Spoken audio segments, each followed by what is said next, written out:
ఆదికాండం 35వ అధ్యాయం. ఆదికాండం 35 13-14 వచనాలు. దేవుడు అతనితో మాట్లాడిన స్థలము నుండి పరమునకు వెళ్ళెను. ఆయన తనతో మాట్లాడిన చోటు యాకోబు ఒక స్తంభము అనగా రాతి స్తంభము కట్టించి దాని మీద పానార్పణము చేసి నూనెయు దాని మీద పోసెను. యాకోబు మళ్ళీ దేవుడు మాట్లాడిన స్థలమునకు వచ్చాడు. దేవుడు పరమునకు వెళ్ళాడు. ఇప్పుడు యాకోబు మరలా బేతేలుకి వచ్చాడు కదా, మళ్ళీ వచ్చాడు అక్కడికి. ఎక్కడికైతే తన ప్రయాణం ప్రారంభమైందో 20 సంవత్సరాల క్రితం మళ్ళీ అక్కడికే వచ్చాడు కదా. అవును, దేవుడు తనకు చేసాడు వాగ్దానం, నేను తిరిగి తీసుకొస్తా ఇక్కడికి, ఈ భూమి నీ తండ్రి అయిన అబ్రహాము ఇస్సాకు దేవుని కదా, ఈ భూమిని నీకు ఇస్తానని కదా. యాకోబు ఆ స్థలంలో ఏం చేశాడు? మళ్ళీ రాయిని నిలబెట్టి పానార్పణం చేశాడు. పానార్పణము అంటే అర్థం ఏంటంటే, వినండి, తను తాగే నీళ్లు కానీ, పానార్పణం అంటే సహజంగా ద్రాక్ష రసం పోస్తారు. దాని అర్థం ఏంటంటే దేవునితో సహవాసం అని అర్థం.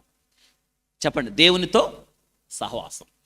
పానార్పణం అంటే ఆ సహవాసంలో మనల్ని మనం అర్పించుకోవడం.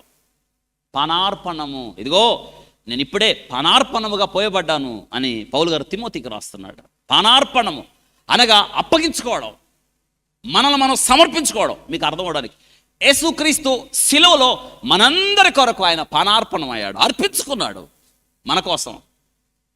మనం దేవునికి అర్పించుకోవడం. ఇప్పుడు యాకోబు పానార్పణం అయిపోయాడు. ప్రభువా 20 ఏళ్ళు నా కొరకే బ్రతికా, స్వార్థంతో బ్రతికా, నువ్వంటే గుర్తే లేదు నాకు, నువ్వు చెప్పిందాక ఇక్కడికి వచ్చే ఆలోచన లేదు, ఇక నా జీవితం అలా ఉండదు ప్రభువా అని రాయి నిలబెట్టి పానార్పణం చేశాడు. అంటే దాని అర్థం ఏంటంటే దేవునితో సహవాసం ఇక విడిచిపెట్టను ప్రభువా.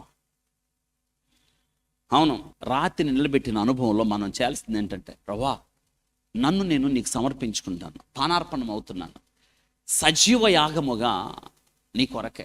ఇక నా కొరకు నేను బ్రతకను, నా కొరకు నేను జీవించను, నా సొంత ఇష్టాలు, నా సొంత మార్గం అనేది ఉండదు, ఇక నీ కొరకే నేను బ్రతుకుతానని. ప్రభు సహవాసం, పానార్పణం, సమర్పించుకోవడం. మన సహవాసం ఎవరితో ఉందో తెలుసా? 1 కొరింథీ పత్రిక 1వ అధ్యాయం 9వ వచనం ఒక మాట చదువుకుందాం. 1 కొరింథీ పత్రిక 1వ అధ్యాయం 9వ వచనంలో, మన ప్రభువైన యేసుక్రీస్తు అను తన కుమారుని సహవాసమునకు మిమ్మల్ని పిలిచిన దేవుడు ఎవరంట? నమ్మతగిన వాడు అని రాయబడ్డది. ఆయన సహవాసంలోకి వచ్చాం. 1 యోహాను పత్రిక 1వ అధ్యాయం 3వ వచనంలో కూడా మన సహవాసం అయితే తండ్రితో కూడాను ఆయన కుమారుడైన యేసుక్రీస్తుతో కూడా ఉన్నది మన సహవాసం.